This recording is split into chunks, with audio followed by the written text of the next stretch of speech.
অভিন্নতাবাদের সমালোচকগণের মধ্যে সিডি ব্রডের নাম অন্যতম এবং সিডি ব্রডের প্রথম আপত্তি, উনি বলছেন মানসিক ঘটনাগুলো যদি দৈহিক ঘটনার সঙ্গে অভিন্ন হয় সেক্ষেত্রে অভিন্নতাবাদ মেনে নিলে, এই মুহূর্তে ধরি আমার মনে হচ্ছে যে এখন খুব উষ্ণতার বোধ হচ্ছে, আমার হতে পারে তো এখন গরমকাল, আমার উষ্ণতার বোধ হচ্ছে, অভিন্নতাবাদীদের মতে আমার এই মনে হওয়া উষ্ণতা বোধের সঙ্গে সঙ্গে অভিন্নভাবে আমার মস্তিষ্কেও একটা আণবিক ক্রিয়া ঘটছে, যেটা এটার সাথে আইডেন্টিক্যাল, হ্যাঁ, আমার এই মনে হওয়ার সাথে।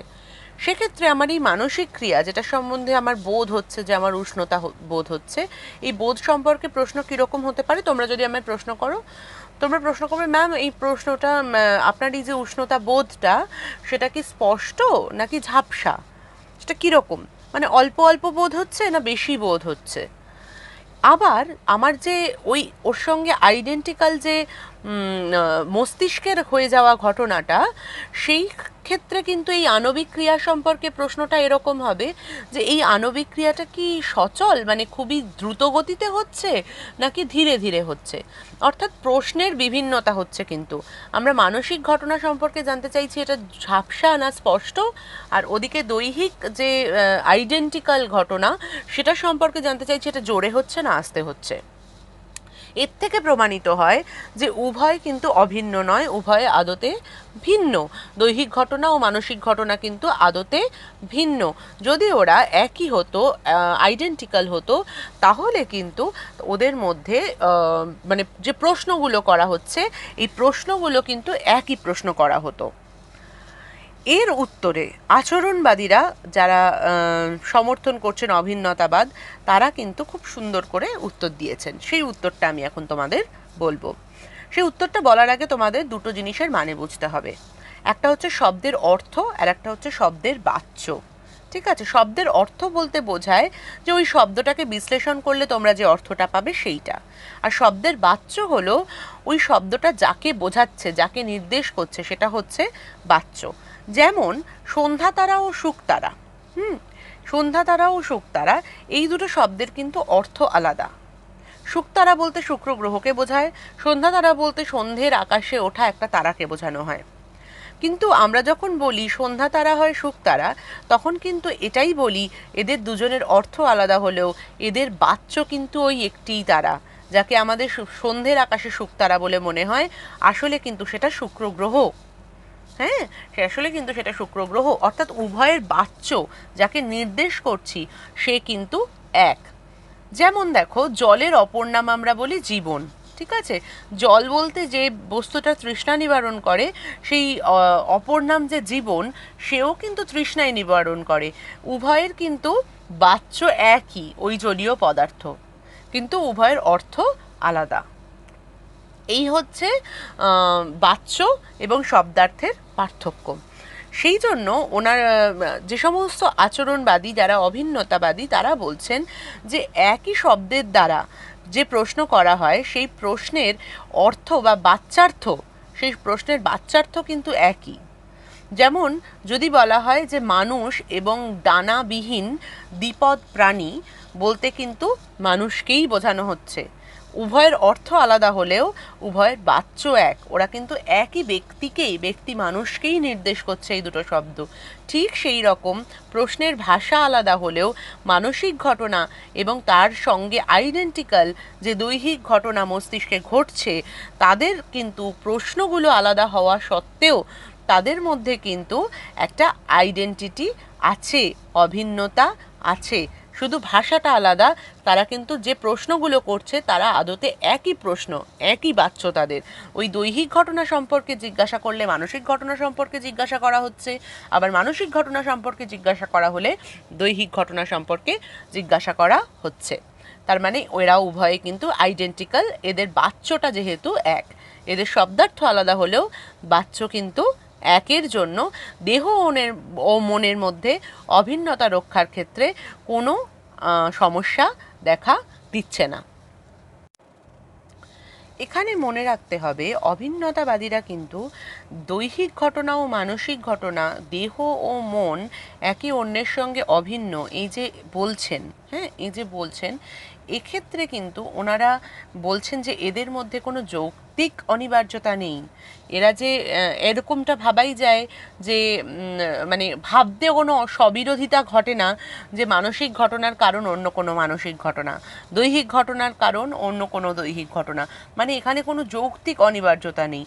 বরঞ্চ এই মতবাদ অভিজ্ঞতায় পাওয়া একটা মতবাদ, যেখানে দেখা গেছে যে মানসিক ঘটনা এবং দৈহিক ঘটনাগুলো হচ্ছে আইডেন্টিক্যাল বা অভিন্ন, এরা একই সঙ্গে ঘটছে এবং এদের মধ্যে কোনো দ্বৈত নেই, এরা বরঞ্চ এদের মধ্যে ঐক্য আছে, কোনো ডুয়াল নয়, দুটো ডুয়াল আলাদা আলাদা ঘটনা নয়, এরা বস্তুত একই ঘটনা।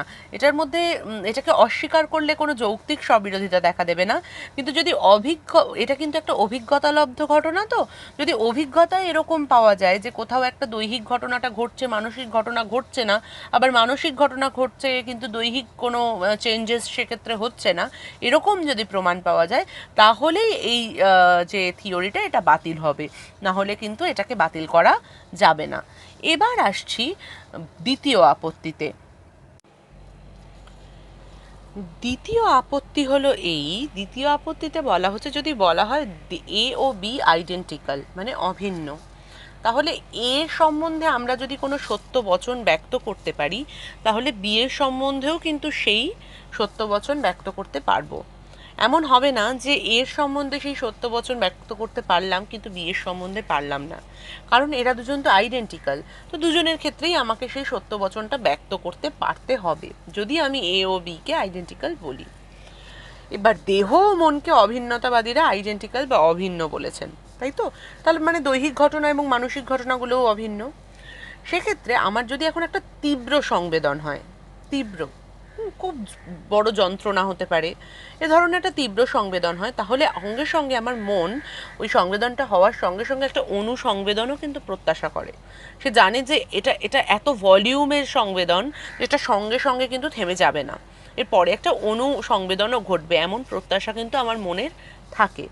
কিন্তু তার যে সঙ্গে আইডেন্টিক্যাল যে দৈহিক ঘটনাটা, সেই দৈহিক ঘটনা ওই যে সংবেদনের সঙ্গে সঙ্গে যে আইডেন্টিক্যাল ঘটলো, তার পরবর্তী অবস্থাটা কি, মানে মস্তিষ্কে তার পরবর্তী আণবিক ক্রিয়াটা কেমন, সেটা কিন্তু আমরা জানতে পারি না। সেই দৈহিক ঘটনাটা কি সেটা কিন্তু আমরা জানতে পারি না। অপরপক্ষে আমরা এটা জানি, আমাদের মন কিন্তু এটা জানে যে এই সংবেদনের সঙ্গে সঙ্গে কিন্তু একটা অনুসংবেদন ঘটবে, এটা কিন্তু আমার মন জানে।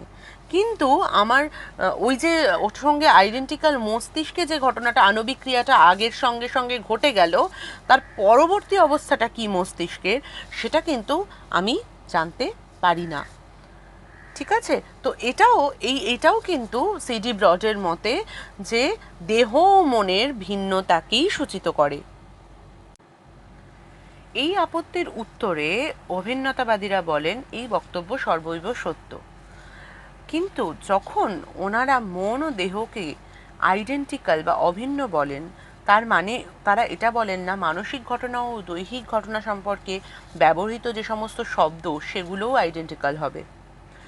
মন হয়তো অনুসংবেদন এক্সপেক্ট করছে, একটা গুরুতর সংবেদনের পরে একটা অনুসংবেদন এক্সপেক্ট করছে, সেক্ষেত্রে আমাদের মানসিক ক্রিয়া মানে মস্তিষ্কে যে স্নায়বিক ক্রিয়া ঘটলো গুরুতর সংবেদনের, সে একটা অনুস্নায়বিক ক্রিয়া প্রত্যাশা করুক কিংবা না করুক, যদি কোনো একটা মনের দিক থেকে অনুসংবেদন ঘটে, এই সংবেদনের পরবর্তী অনুসংবেদন ঘটে, তাহলে কিন্তু ওই যে মানসিক ক্রিয়া যেটা ঘটেছিল, যে স্নায়বিক ক্রিয়াটা ঘটেছিল, সেই স্নায়বিক ক্রিয়ার কিন্তু একটা অনুস্নায়বিক ক্রিয়া অবশ্যই ঘটবে এবং তারা সংখ্যাগতভাবে এক হবে। কারা?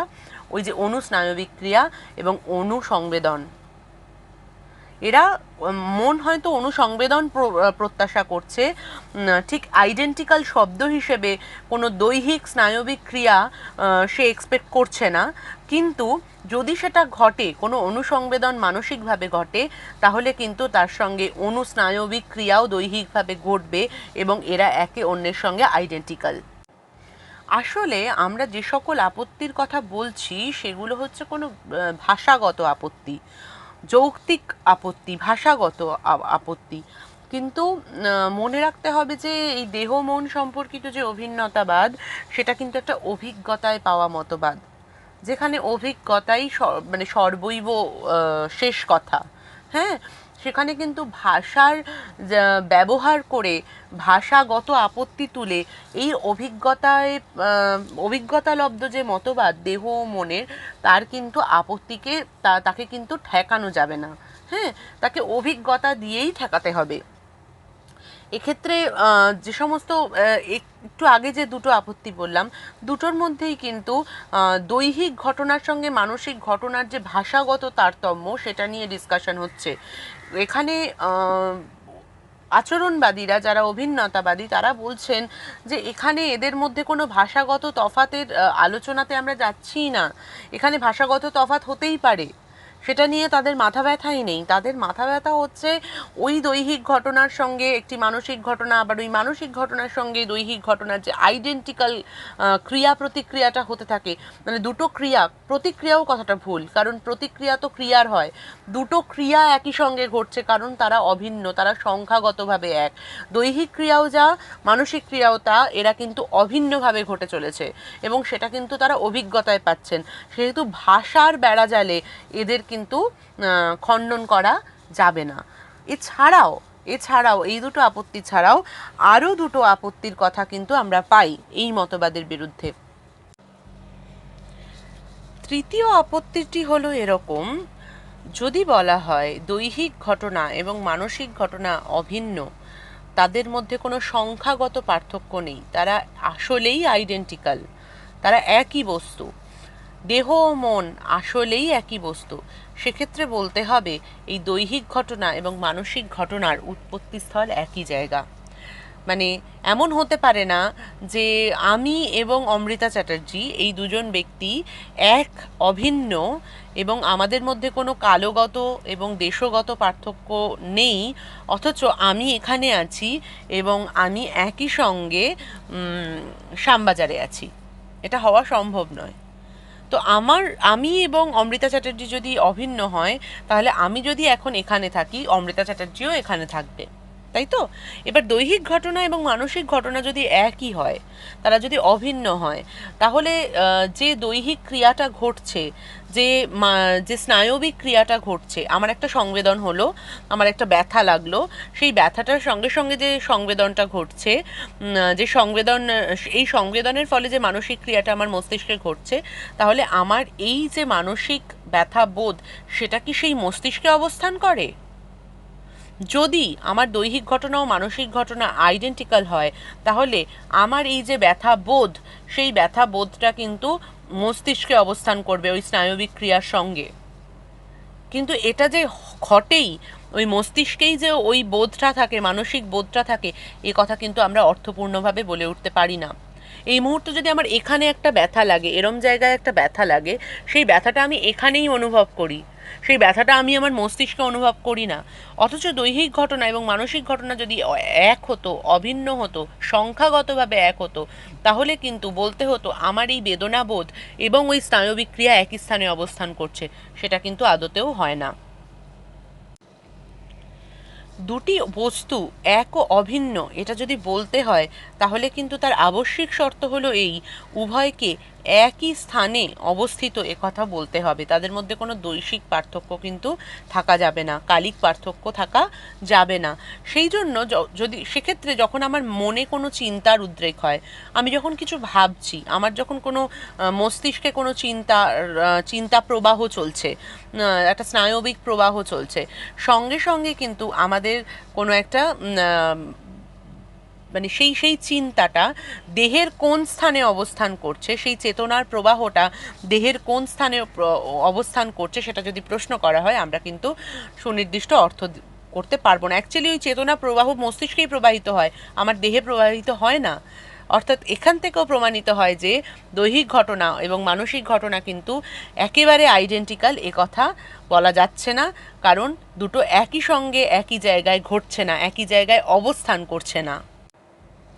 অভিন্নতাবাদের বিরুদ্ধে চতুর্থ এবং সর্বশেষ আপত্তিটি হলো, বলা হচ্ছে যে আমাদের দৈহিক ঘটনা এবং মানসিক ঘটনা যদি আইডেন্টিক্যাল হতো, তাহলে দৈহিক ঘটনা যেরকম দৈহিক যে স্নায়বিক ক্রিয়া, সেই মানে মস্তিষ্কে ঘটে যাওয়া যে স্নায়বিক ক্রিয়া, যেটা দৈহিক ক্রিয়া, সেটা যেরকম প্রত্যক্ষ করা যায়, সেটা কিন্তু মানসিক ক্রিয়াও প্রত্যক্ষ করা যেত। কিভাবে? যন্ত্রপাতির যেরকম আবিষ্কার হয়েছে, যেরকম বৈজ্ঞানিক আবিষ্কারের যুগে আমরা কিন্তু মস্তিষ্কে ঘটা যে সমস্ত স্নায়বিক ক্রিয়া, সেগুলো যন্ত্রপাতি এবং কলাকৌশলের সাহায্যে সহজেই দেখতে পারি। কিন্তু আমাদের মনের যে চেতনাবোধ বা কোনো ইচ্ছা বা অনুভূতি, সেটা কিন্তু আর পাঁচজন চাইলেও দেখতে পারে না। মানে আমার মাথায় চলা এই মুহূর্তে চেতন ক্রিয়া, যে স্নায়বিক ক্রিয়া, সেটা কিন্তু পরীক্ষাগারে মনোবিজ্ঞানীরা সহজেই যন্ত্রপাতি কৌশলের দ্বারা পর্যবেক্ষণ করতে পারেন। কিন্তু আমার মনে যে এই মুহূর্তে যে ইচ্ছা হচ্ছে, যে অনুভূতি হচ্ছে, সেই অনুভূতি কিন্তু তারা চেষ্টা করলেও দেখতে পারবেন না। এবং সেটা কিন্তু আমার একান্ত ব্যক্তিগত, এবং আমার এই চিন্তা অনুভূতি, তোর চিন্তা অনুভূতি বা অন্য যে কোনো ব্যক্তির চিন্তা অনুভূতি, সেইগুলো কিন্তু সে কোনো ব্যক্তি অন্তর্দর্শনের মাধ্যমেই জানতে পারে। তোমার চিন্তা অনুভূতি কিন্তু আমি জানতে পারবো না। আবার এরকমও সম্ভব, তোমার চিন্তা অনুভূতি কিন্তু আমি কেন, কোনো পরীক্ষাগারে অন্যান্য সমস্ত মনোবৈজ্ঞানিকরাও কিন্তু কোনো যন্ত্রপাতির সাহায্যে দেখে ফেলতে পারবেন না, কিন্তু তোমার স্নায়বিক ক্রিয়াটা দেখে ফেলতে পারেন। আবার আমরা দুজন ব্যক্তি, ধরো তুমি এবং আমরা একই বিষয় নিয়ে চিন্তা করছি। এই মুহূর্তে আমাদের দুজনেরই চিন্তার কেন্দ্রস্থলে আছে দেহ মন সংক্রান্ত অভিন্নতার তত্ত্ব। এই যে অভিন্নতার তত্ত্ব সম্পর্কে আমরা চিন্তা করছি, সেই চিন্তাটা একই রকম হতে পারে, কিন্তু আমরা ব্যক্তি দুজন আলাদা। এগুলো থেকেই প্রমাণিত হয় যে দেহ এবং মনের মধ্যে অভিন্নতা নেই, বরঞ্চ ভিন্নতাই বর্তমান। এই হচ্ছে দেহ ও মন সম্পর্কিত অভিন্নতা তত্ত্ব এবং অভিন্নতা তত্ত্বের বিরুদ্ধে আপত্তি। তোমাদের সিলেবাসে যে তিনটে তত্ত্ব রয়েছে, এই তিনটে তত্ত্বই কিন্তু তোমাদের সিলেবাসে রয়েছে। আরও মন সংক্রান্ত, দেহ সংক্রান্ত কিন্তু আরও বিভিন্ন থিওরি, বিভিন্ন মতামত রয়েছে, যেগুলো তোমাদের পাসের সিলেবাসে কিন্তু নেই। তোমাদের সিলেবাসে আছে হচ্ছে ক্রিয়া প্রতিক্রিয়াবাদ, সমান্তরালবাদ এবং এই আইডেন্টিটি থিওরি বা অভিন্নতাবাদ। তো তোমরা মোটামুটি বুঝতে পেরেছো আশা করি। এরপরে তোমাদের যে স্টাডি মেটেরিয়ালস আছে সেটা একটু কনসাল্ট করবে এবং পুরোটা পড়াশুনো করবে, এবং এটা একটু বোঝার ব্যাপার রয়েছে, সাইকোলজিক্যাল ব্যাপার রয়েছে। খুব ভালো করে বারবার দরকার হলে ইউটিউব ভিডিওটা রিপ্লে করে শুনে তোমরা পড়াশোনাটা করবে। এবং এখন যেহেতু অনলাইন ক্লাসই একমাত্র ভরসা পড়াশোনা করার, আমি আশা রাখি তোমরা মনোযোগ দিয়ে বাড়িতে পড়াশোনা করছো এবং করবেও। এবং কলেজ খোলার পরেই কিন্তু 1 মাসের মধ্যে পরীক্ষা, তো অল দ্য বেস্ট। সেই অনুযায়ী প্রিপেয়ার করো। Stay home, stay safe and পড়াশুনোটা কিন্তু করো, সেটা বাদ দিও না।